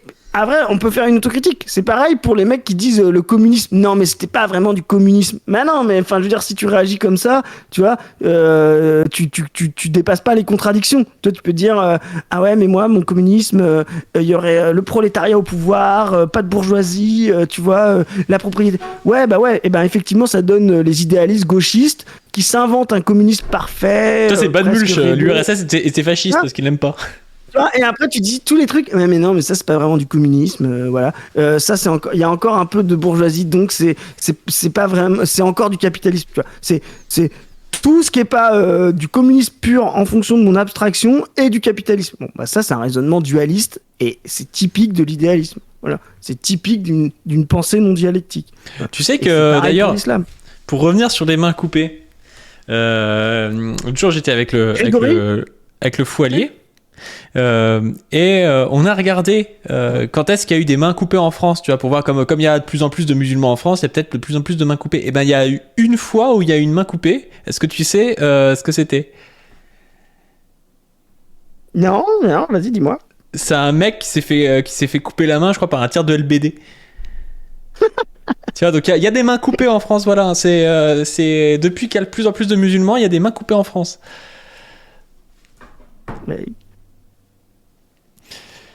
De quoi peut-on parler? Il y avait quelqu'un qui demandait à ce qu'on évoque la franc-maçonnerie. Alors je sais pas si t'as des choses par rapport à ça, mais c'est vrai que ça peut être intéressant au niveau religion, spiritualité, parce qu'en plus la franc-maçonnerie, il se dit tout et n'importe quoi dessus. Alors la franc-maçonnerie, La franc-maçonnerie, oui, c'est aussi l'apparition dans, on va dire, la dynamique progressiste de la bourgeoisie. C'est l'apparition finalement d'une espèce de spiritualité. Alors, c'est pas toujours athée, hein, la franc-maçonnerie. Par exemple, un des plus grands contre-révolutionnaires au début fin du 18e, début du 19e, Joseph de Maistre, était franc-maçon. Hein, c'est pas forcément tous les révolutionnaires contre tous les gens qui étaient pour l'ordre ancien. Donc c'est pas forcément athée, c'est pas forcément anti-catholique, c'est une espèce de réforme dans la bourgeoisie, justement, quand la bourgeoisie était encore progressiste et qu'elle pensait avoir donc séparé effectivement des autorités religieuses, etc. Séparé effectivement du Christ, donc il y a quand même un rapport anti-chrétien de la franc-maçonnerie, mais avec quand même toujours cette dynamique d'apporter la lumière, de sortir l'humanité des ténèbres, qui est quand même un héritage religieux, hein, et occidental.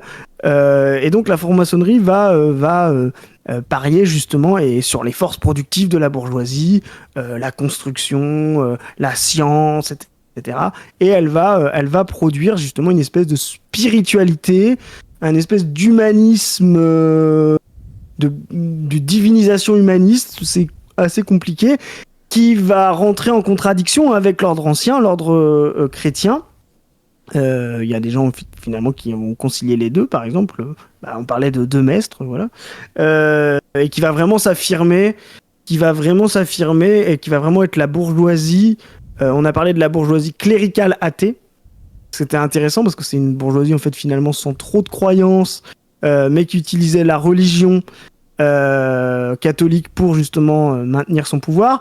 Après la défaite de Sedan, après la Commune, etc., on va avoir une bourgeoisie avec Jules Ferry et toute la bourgeoisie colonisatrice, le parti radical, etc., qui va être vraiment là issue de la franc-maçonnerie et qui va inverser les choses. C'est-à-dire qu'il va non plus utiliser les vieilles autorités religieuses sans la religion pour maintenir son pouvoir, mais qui va redynamiser une nouvelle spiritualité, une nouvelle croyance dans l'homme, une nouvelle, comme on a dit tout à l'heure, une nouvelle idéologie capable de tenir la société. Et c'est pour ça qu'en fait, les francs-maçons vont être beaucoup investis dans l'école publique, laïque, la laïcité, etc., dans l'individu, dans les droits, etc., parce que ça va être, comme on l'a dit, pour soutenir leur mode de production aussi, qui était en progrès et en développement, une vision du monde adéquate à ce développement productif, ce développement des forces matérielles, la pensée de l'éducation, de la libération par la raison, etc. Donc ça, c'est, on va dire, la forme je dirais pas théologique, mais spirituelle, presque religieuse, parce qu'il y a quand même des rites, un ordre, etc., on va dire, du développement rationaliste de la bourgeoisie, dont on a parlé, qui est au cœur de la bourgeoisie, mais qui est vraiment important au XVIe et au XVIIe siècle, et qui justement va vraiment se condenser et se cristalliser dans la bourgeoisie progressiste sous la Troisième République, qui sera une bourgeoisie extrêmement exploitatrice, colonisatrice, et en même temps athée, anti-religieuse, anti-cléricale, etc. Ça, je fais un parallèle, mais c'est là où croire que par exemple 1905 c'est la sortie du monde religieux de la France et que c'est une loi contre l'obscurité de la religion, c'est vraiment rien comprendre à ce que c'est 1905. 1905, c'est pas un point de départ de la société religieuse vers la société laïque, etc. C'est l'aboutissement de justement des siècles et des siècles d'hégémonie bourgeoise. Et 1905, c'est vraiment le parachèvement. C'est-à-dire, en 1905, il ne reste plus rien de la religion. C'est-à-dire, toutes les lois laïques sont passées avant, les lois scolaires sont passées avant, etc. Il reste encore un petit peu de pouvoir, même pas spirituel, mais temporel dans la société, et ça va être un combat interne à la bourgeoisie, hein, presque un combat de diversion pendant que le prolétariat réclamait le socialisme, la bourgeoisie va orienter... le complotiste. Non, c'est pas complotiste, c'est que la crise de cette époque-là, parce que c'est une vraie crise du mode de production bourgeois à ce moment-là, s'étend à la bourgeoisie. Et donc la bourgeoisie vit la crise. Et elle, comme elle ne peut pas orienter la crise vers sa propre destruction, et ben en fait, elle va orienter ses problématiques et sa crise vers une autre partie de la bourgeoisie ou une partie de la société religieuse, etc. Parce qu'elle a ça en elle, justement, le combat contre l'autorité religieuse. C'est sa genèse, c'est son histoire, etc.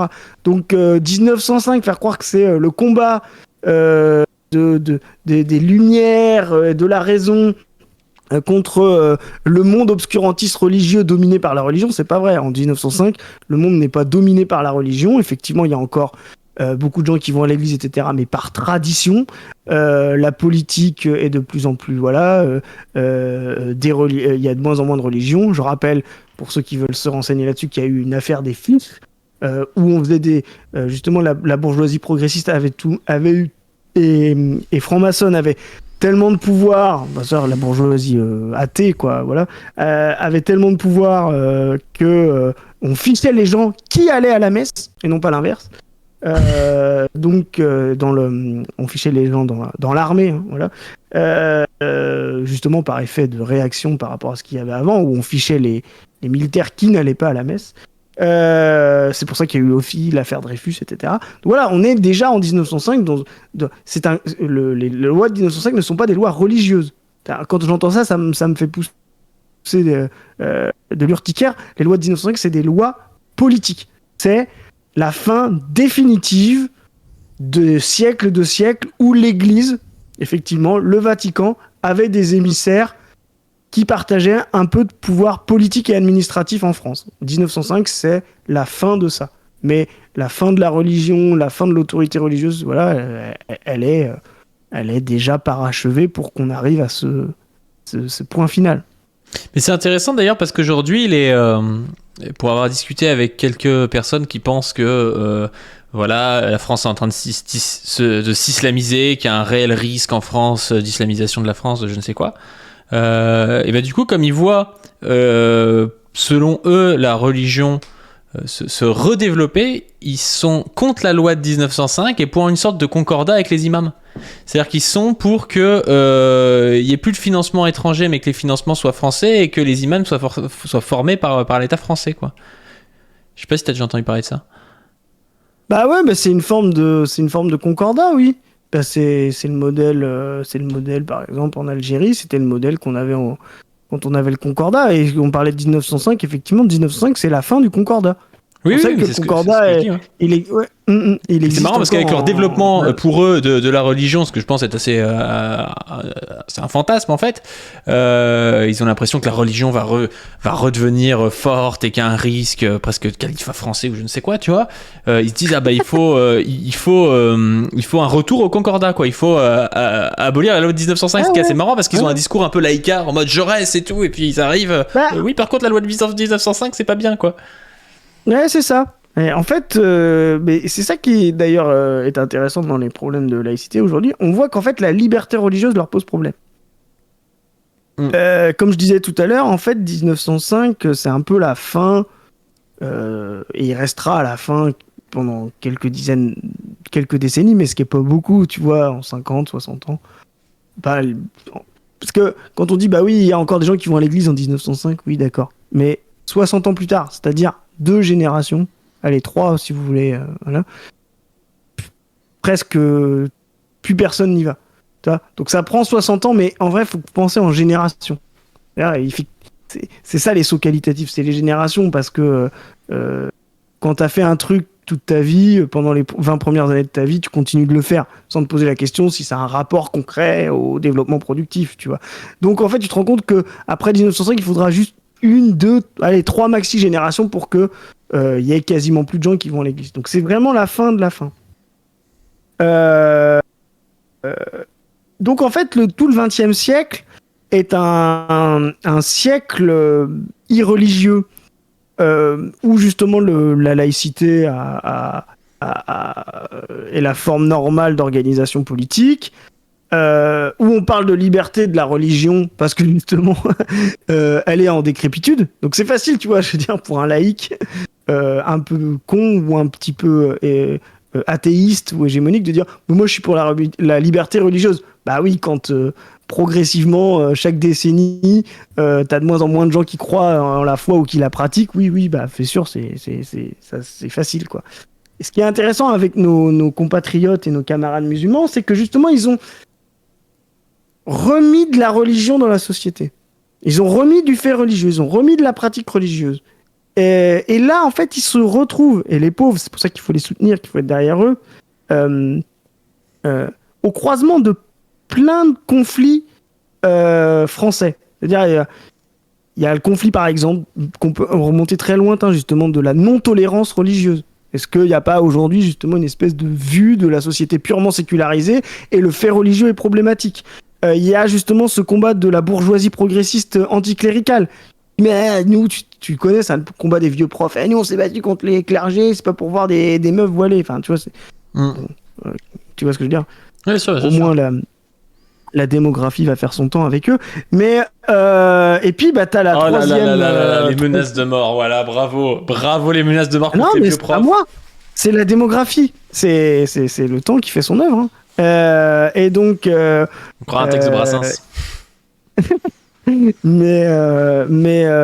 puis t'as un autre aspect, et là c'est vraiment le pire, et c'est pour ça aussi que qu'ils sont justement vus, on peut faire le parallèle avec l'antisémitisme, ils sont vus comme, tu sais, une nation dans la nation qui veut nous scléroser, etc. Et tu parlais de califat et tout ça. Donc en fait, nos frères et sœurs musulmans sont croisement des pires idéologies de crise réactionnaire qu'a connu la société. La non-tolérance religieuse. Ça remonte au XVIe siècle, hein, c'est Henri IV, etc. L'antisémitisme. La nation dans la nation, la cinquième colonne, et l'anticléricalisme bourgeois qui est d'imposer un mode normal de rapport au monde qui est le rapport irreligieux ou athée. Voilà. Et eux, ils se prennent tout ça dans la gueule. Pourquoi ? Bah parce que... Et on dit, mais on était tranquille. Bah oui, parce qu'en fait, jusqu'à ce qu'il y ait justement la réapparition du fait religieux, et qui n'est pas forcément en rapport avec l'immigration, hein. Ça, c'est aussi une grosse connerie.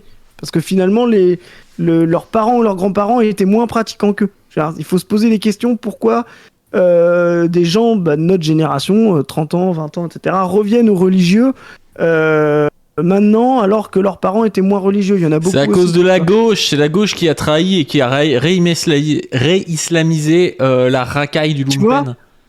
Voilà, c'est ça. Mais c'est vrai, hein, il a raison, Zemmour. Personne ne distribuait le Capital de Marx ou le petit livre rouge de Mao. Tout le monde distribuait des Corans à gauche dans les cités. Mais et tu vois, et du coup, pourquoi ? Et donc cette liberté-là, qui est au cœur de l'histoire française. Je te dis, tu peux remonter à Henri IV, la liberté religieuse, la tolérance, etc. Mais qui est au cœur, quand je dis en tant qu'elle a été réprimée ou autorisée, et ben là, on leur refuse, tu vois. Et on leur refuse sous des prétextes, je te dis, vraiment réactionnaires. On leur refuse, c'est-à-dire qu'on est même à pré-révolutionnaire, tu vois, je veux dire, la devise de Clermont-Tonnerre, tu vois ce que je veux dire, tout en tant qu'individu, rien en tant que nation, là, quand il parlait des juifs, tu vois, et ça, mais même ça, pour les musulmans, c'est trop, tu vois ce que je veux dire, parce qu'ils s'imaginent une nation musulmane, c'est pour ça qu'on interdit le voile, la baya, etc.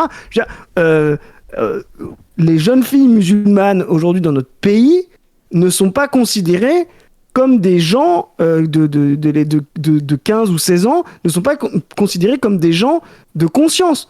Il y en a même qui veulent interdire à 18, il y en a même qui veulent interdire le voile à l'université. Tu vois, on leur refuse la liberté de conscience. On dit, mais non, mais par défaut, ils sont bêtes, ils sont manipulés, ils ne peuvent pas décider d'avoir un voile. Tu peux être en majorité sexuelle et aller à 15 ans, t'es pas sous emprise si t'es avec une saloperie comme Gabriel Matzneff, mais par contre, t'as pas le droit de mettre une abaya ou un voile. Enfin, faut voir le niveau de réaction qu'on a dans ce pays. Et c'est la confluence, effectivement, de tout ça. Tu l'as même vu avec l'imam Majoubi, hein, c'est un peu ça le truc. Bah oui. On lui reproche, on dit oui, il est réactionnaire, il est peut-être réactionnaire, mais t'as des mecs qui sont des misogynes patentés, qui sont toute la journée sur CNews à nous expliquer qu'il faut interdire l'avortement, qui nous expliquent l'imam Majoubi est réactionnaire, il est misogyne. Bah, peut-être, en fait, vous aussi, sauf que comme c'est un barbu, ça vous plaît pas, et comme vous êtes raciste, vous voulez le renvoyer en 12 heures, quoi. Clairement. Et là, on leur refuse même, je te dis, c'est le droit fasciste. Hein. Le droit fasciste, c'est vraiment le droit administratif, tu vois, sans justice, sans contradiction, oui. Sans avocat, etc. Et là, typiquement, on les traite comme ça, tu vois. Et c'est pour ça que les parallèles, ils sont faits avec les musulmans, mais ils sont faits aussi avec les militants radicaux, tu vois. C'est le droit administratif. Je vais piquer un peu ces gens-là, mais les gens. Limite, tu vois, Galilée, il a eu un procès, tu vois, par l'Église, alors que Majoubi, il a pas de procès. C'est ça. Mais d'ailleurs, ce qui est intéressant, c'est que tu vois, c'était encore trop. Il a eu un procès parce que c'était déjà trop en crise. Tu vois, Galilée, c'était déjà trop important. Et d'ailleurs, il a fait comme Majoubi, il a dit je me suis trompé, sauf que Galilée, on lui a dit bon bah d'accord, tu t'es trompé. Ouais, mais tu vois ce que je veux dire, c'est que il est à la jonction. 2 siècles plus tard, il aurait dit ça, tout le monde s'en battait les couilles. 2 siècles avant, il n'avait pas de procès, il passait en droit administratif qu'on appelait l'Inquisition. Tu vois, bah nous on en est là, tu vois. C'est l'Inquisition. C'est le grand inquisiteur qui dit oh là là, mais toi t'as dit des propos misogynes. Oui, mais toi aussi, parce que il me semble que t'es Gérald Darmanin, non? C'est quand même toi qui demande des fellations contre des appartements, donc du coup, je sais pas, en termes de misogynie, tu vois, non? Purement arbitraire, etc. Les mecs sont inquisiteurs, et gardez ça en tête, hein, ça a été une bataille de la Révolution française et du progressisme, d'avoir un avocat, de pouvoir avoir un procès juste et d'être défendu. Le droit administratif, c'est l'exécution administrative et tout ça, c'est vraiment le droit fasciste. Hein. C'est la lettre de cachet. Hein. Bien sûr. Qu'est-ce qu'on peut dire en plus, peut-être sur la religion aujourd'hui, même si on en a déjà parlé. Est-ce que vous avez des questions, vous, dans le chat par rapport à tout ça? En tout cas, on voit que c'est un point de friction, c'est un point de tension, et on voit ce que je disais, je sais plus si je le disais en live ou pas, mais ça permet à certaines personnes de se penser progressistes, c'est-à-dire que t'as des gars, typiquement, je vais en parler bientôt sur la chaîne principale, Irréductible Athée, c'est un type, en réalité, si on veut être honnête, hein, moi je dis pas ça pour être dénigrant, mais c'est un gars qui est plutôt, je pense, qui a plutôt l'idéologie du RN, tu vois, sur l'immigration, sur les femmes. C'est quelqu'un plutôt réactionnaire par rapport à l'électeur moyen. C'est un fait, voilà. Mais il dit attendez, moi je suis progressiste parce que je tape sur la religion, tu vois. Donc ça permet de s'acheter une espèce de conscience progressiste tout en ne l'étant pas. Tu montes du doigt en fait des fois des textes, c'est-à-dire pas des gens, c'est-à-dire des fois des gens qui n'existent même pas vraiment. Tu dis regardez, au 7e siècle les gars ils écrivaient ça, ou au 8e siècle, c'est pas très très réactionnaire, je suis moins réactionnaire que ça, donc je suis progressiste. Ouais bravo mec, t'es moins réactionnaire que des trucs écrits il y a 1500 ans, tu vois. Par contre par rapport à l'électeur moyen du pays, t'es peut-être réactionnaire, quoi. Mais c'est comme aujourd'hui, les mecs qui vont voter Le Pen, voire même Zemmour, qui va augmenter le droit administratif, enfin augmenter les exécutions administratives, qui est, comme je le redis, un droit fasciste, etc. Et ils vont dire ouais, mais c'est, regardez, par rapport à Mein Kampf, c'est pas du vrai nazisme. Donc est-ce que du coup c'est bien, tu vois, du coup c'est moins pire. Ah oui, c'est tu poses un truc comme ça de manière abstraite, que tu ressors des conditions concrètes, etc.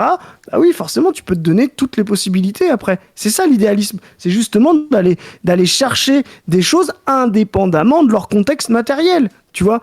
Et c'est pour ça que c'est des progressistes à 2 balles. C'est-à-dire, et du coup, c'est ça qui est intéressant, c'est que cette apparence de progressisme est un conservatisme et une réaction de fait.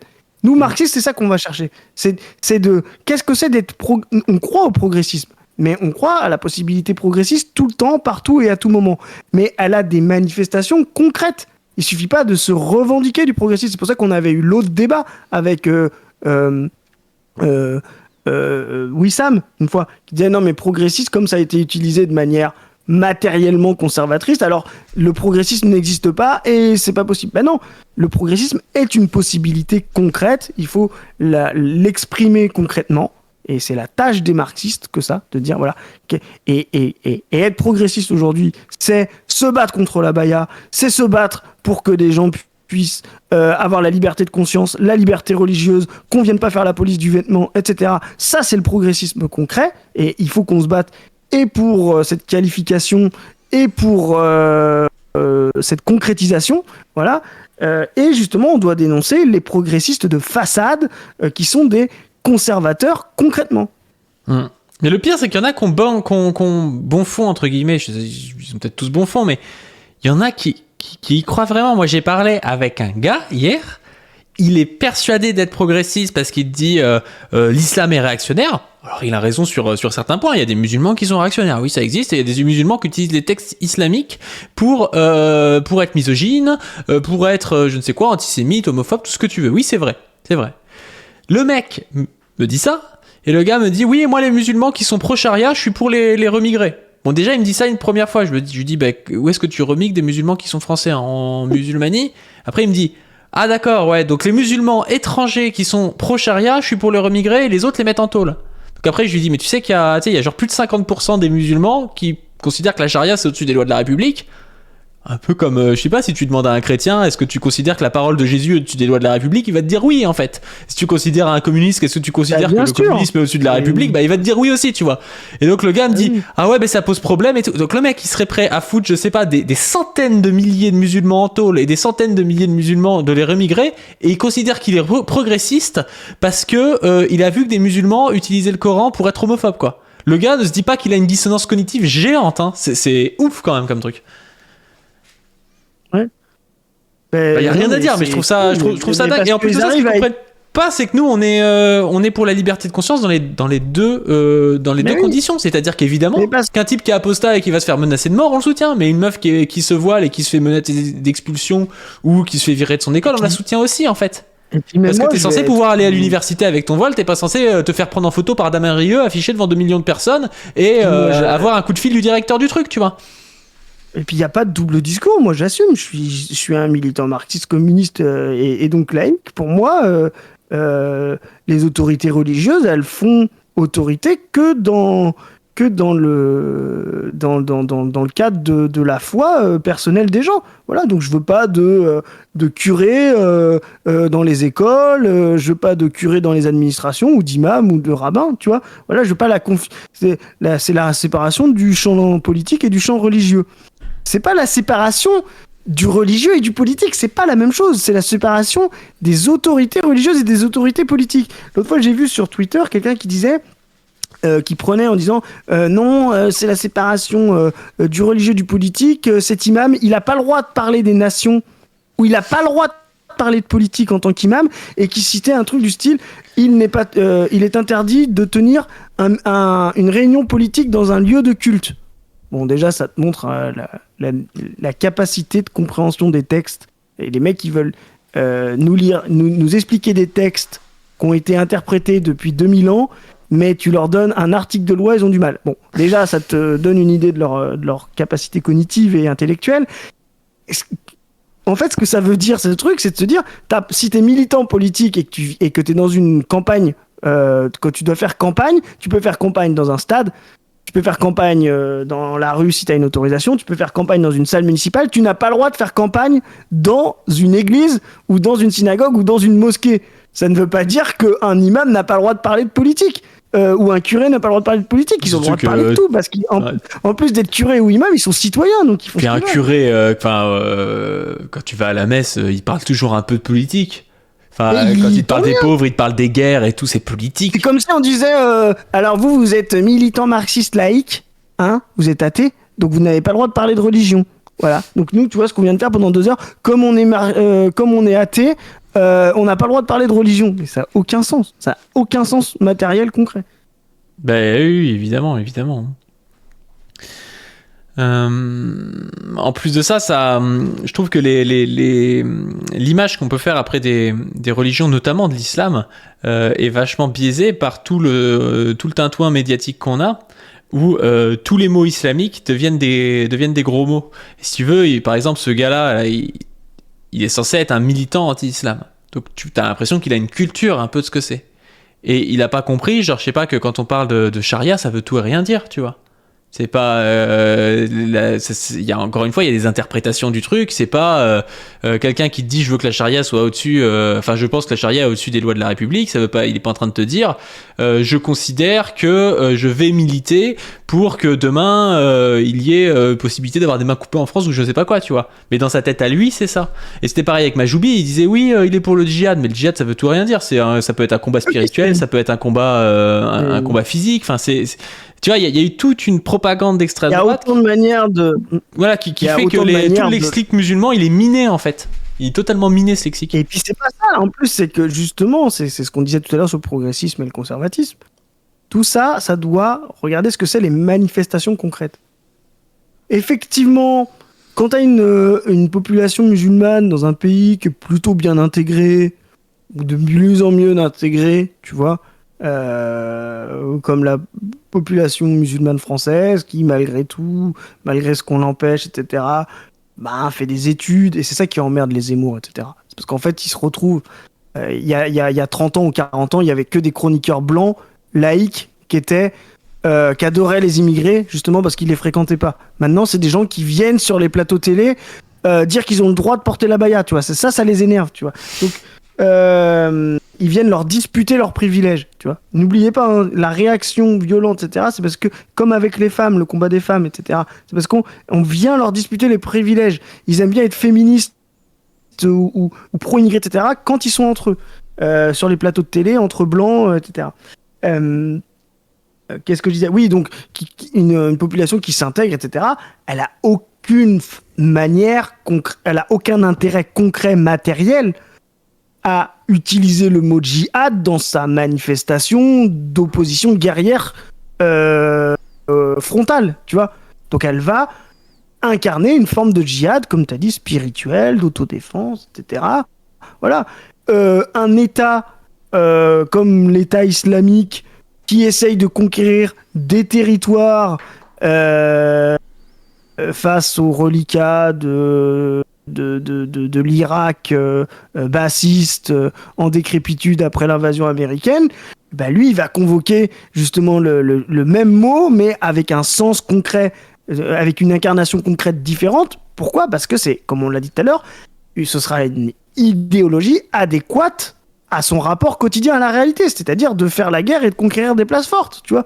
Donc c'est ça qu'il faut regarder, c'est le sens du mot en lui-même, et ses incarnations concrètes. Si tu fais que regarder le sens du mot en lui-même, t'es idéaliste. Si tu fais que regarder les incarnations concrètes, t'es, je sais pas quoi, t'es nominaliste ou quoi que ce soit, parce que t'es pas capable d'avoir une totalité entre le concret et l'abstrait. Voilà. Il y a quelqu'un qui disait dans le chat, d'ailleurs, qu'il y a un truc qui revient souvent, je pense, chez ces gens-là, c'est de dire, ouais, mais du coup, si on fait comme vous dites, je comprends ce que vous voulez dire, mais à ce moment-là, va y avoir une montée de la réaction. Et je pense que c'est dû à une mécompréhension de ce qui fait, enfin, une montée de la réaction, une montée des discours religieux réactionnaires. En fait, je pense qu'il y a un côté un peu libéral à cette vision des choses qui pense que, en fait, la religion, on va la combattre sur le plan comme ça des idées, du débat, un peu comme ils font sur TikTok, quoi, du débat d'idées, du débat discursif. Et qui ne voit pas en fait que la religion, alors ça pour le coup il y a des papiers sur ça, que la religion en fait dans des contextes de violence, d'insécurité, de pauvreté, de choses comme ça, elle regagne. Pourquoi ? Parce qu'on se replie sur sa communauté familiale, sur les traditions, sur ce qui nous rapproche aussi des gens autour de nous. Donc forcément quand on est dans des quartiers où il y a pas mal d'immigration musulmane par exemple, c'est ce qui nous rapproche. Et je pense que du coup c'est pas forcément comprendre ce que c'est que le phénomène religieux. Encore une fois, c'est rester dans le carcan de le phénomène religieux, ce serait une explication rationnelle du monde auquel les gens adhéreraient de manière volontaire parce qu'ils pensent que c'est rationnel. La réalité, c'est pas ça. Si on veut lutter demain contre le fait d'avoir un regain de la religion, il faut qu'on arrive à proposer quelque chose qui nous fait sortir de la crise, tant matérielle que de la crise de l'idéologie libérale capitaliste. C'est ça qu'il faut faire. C'est pas forcément d'aller débattre avec des religieux en tant que tels. Demain, je vous le dis, demain, si on a une croissance de ouf, qu'on socialise un peu des choses, qu'on a une sécurité sociale alimentaire, que l'éducation, il y a 20 élèves par classe, il y aura pas de religieux. Enfin, c'est aussi simple que ça. Ouais, après, moi, je suis pas d'accord. Enfin, je suis pas tout à fait d'accord avec toi, mais je m'en tape de sortir les gens de la religion. Non, mais je parle de la religion. Les gens disaient le regain de la religion réactionnaire, tout ça, tu vois.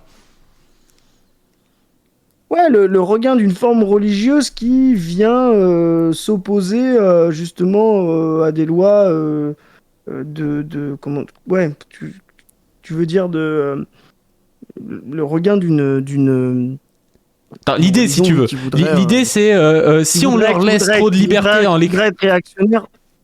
Attends, ouais, l'idée c'est si on laisse trop de liberté aux musulmans, voilà, en étant trop gentils ou je sais pas trop quoi, demain on va avoir des mecs qui vont nous interdire, nous par exemple, d'être chrétiens, d'être apostats, d'être athées ou ce qu'on veut. On va avoir un regain d'une religiosité réactionnaire. C'est ça la peur de ces gens, je pense, profonde, qui peut être compris en cible des fois par leur comment s'appelle, leur schéma de vie.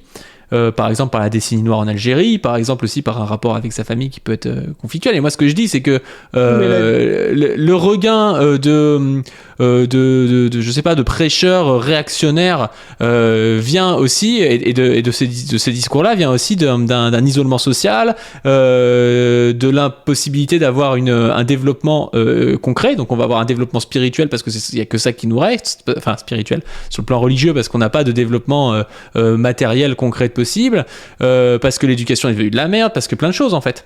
Et si on arrive à proposer un projet qui est inverse, on n'aura pas ces problèmes-là. Non mais on est d'accord, et d'ailleurs tu rejoins là un peu ce que les gens citent sans connaître le texte qu'il y a autour, la religion est l'opium du peuple, tu vois. C'est-à-dire c'est dans la critique de la philosophie du droit de Hegel de Marx, quand il dit ça justement, il parle bien de la religion quand il dit par exemple le véritable bonheur du peuple exige que la religion soit supprimée en tant que bonheur illusoire du peuple. C'est justement pour montrer que la religion est une forme d'ersatz, de bonheur après la mort, justement pour supporter le bonheur matériel concret. Ce n'est pas une critique de la foi. D'ailleurs, je vous invite à lire le texte.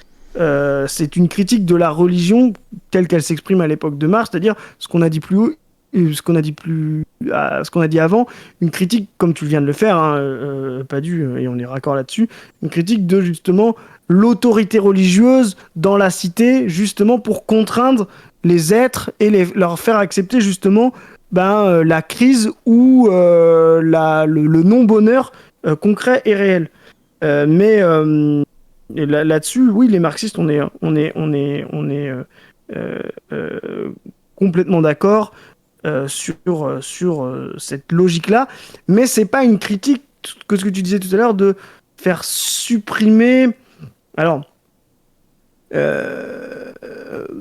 c'est plutôt de faire supprimer justement la réaction religieuse avec la société concrète, quoi. C'est pas de faire supprimer les idéologies religieuses, tu vois. C'est pas la tâche des communistes et des marxistes de faire ça. C'est de faire en sorte que cette idéologie-là ne soit pas au service justement des forces réactionnaires ou exploitatrices ou dominatrices de la société. C'est plutôt ça. Et c'est pour ça que les gens ils n'arrivent pas à comprendre pourquoi on défend la liberté de se voiler ou la liberté de porter une abaya. Parce que c'est une liberté. Parce que ce n'est pas le fait d'avoir tel ou tel tissu sur le corps ou sur la tête qu'on défend. C'est pas c'est un vêtement qu'on défend. C'est une liberté derrière. Et si demain, ce qui n'arrivera pas, mais si demain ça devient une obligation de porter la baya ou le voile, etc., on se battra pour la liberté de l'enlever. Voilà. Donc c'est la même chose. Merci Télévision pour le raid. Merci beaucoup. Donc c'est pour ça que le concret de la situation, l'analyse concrète doit toujours nous faire comprendre les choses. Oui, effectivement, aujourd'hui, il y a un État administratif qui empêche le voilement, qui oblige au dévoilement et qui est de pire en pire là-dessus. Oui, il y a des structures familiales, des structures de voisinage, amicales, qui peut-être mettent des pressions sur les femmes, mais exactement de la même manière que il y a des pressions. Le patriarcat est un mode de pression sur les enfants et un mode de coercition des enfants à toute échelle, que vous soyez blanc, noir, musulman, athée, catholique, etc. Ah, tu vas pas sortir avec machin. Ah, je veux pas te voir sortir à telle heure. Ah, t'as pas intérêt de porter ce vêtement, etc. Bon, bah il y a oui effectivement d'autres qui s'incarnent dans la religion. Mais ce qu'on veut dire, c'est que nous, on se bat pour un État, c'est-à-dire des forces politiques qui aident les gens à exprimer leur liberté et non pas qui les empêchent. Et aujourd'hui, on a un État concret, administratif, qui empêche des libertés. Voilà. Donc, on est pour, voilà, et on veut un État qui permette la liberté de conscience, qui l'encourage, plutôt qu'un État qui impose un mode culturel, un mode de vêtements pour se donner les apparences de liberté de conscience. Bah oui, c'est ça. Et puis, oui, c'est exactement pareil, comme tu disais. Oui, dans les familles, ça peut être compliqué de se voiler, ça peut être compliqué d'être apostat, tout comme ça peut être compliqué d'être homosexuel, d'être trans. Il y a ces pressions-là. C'est pour ça qu'il faut des associations d'aide aux gens. Il faut aussi qu'il puisse y avoir des recours judiciaires si, je sais pas, ton daron va te frapper parce que t'es homosexuel, t'es apostat, t'es voilé ou je ne sais quoi. Et c'est malheureux, quoi. Mais c'est pas quelque chose qui doit nous faire switcher et devenir réactionnaire comme certaines personnes qui vont dire ah bah oui mais comme en fait moi j'ai été renié par ma famille parce que j'étais apostat, à ce moment-là je dois les cracher sur tous les progressistes et sur le reste des musulmans, tu vois, c'est un peu ça le problème, c'est de se faire avoir dans la gueule du loup par des gens qui ne sont pas pour les libertés individuelles parce que toi-même tu t'es fait baiser au niveau familial, ce qui est vrai en plus, tu vois. C'est ça qui est triste, c'est que c'est des gens qui ont une vraie souffrance, mais qui parfois peuvent se laisser aller dans un sens qui, pour le coup, qu'ils ne veulent même pas, je pense, quoi. On est d'accord. Est-ce qu'on termine cette capsule-là? Et si tu veux, si tu as le temps, on peut se faire un autre truc. Sinon, on s'arrête là. Je pense qu'on est pas mal. Moi, je vais te laisser après, du coup. Carrément, je vais faire quelques capsules, moi, alors. Tu vas faire des on se retrouve, ou alors tu vas faire des Tatiana Vento. C'est ça. Exactement. Georges Cosmoni. Bon, okay, merci beaucoup à toi d'être passé à nous éclairer un peu là-dessus, et puis on va continuer tranquillement. Allez, salut. Sur ce, n'hésitez pas à donner sur le Tipeee grandissant, à vous abonner à la chaîne et à la chaîne secondaire, et à donner aussi au Ulule de Position Revue qui a été lancé pour pouvoir financer des podcasts et un magazine physique, un magazine Position. Magazine concret, physique, voilà, un beau truc. Donc, et voilà. Puis des podcasts un petit peu plus élaborés avec des plateaux. Donc, donnez, mets le lien. Je vous mets le lien en description et vous pouvez donner là-dessus. Tout ça permettra à Position de se développer. Allez, à plus. Ciao à vous.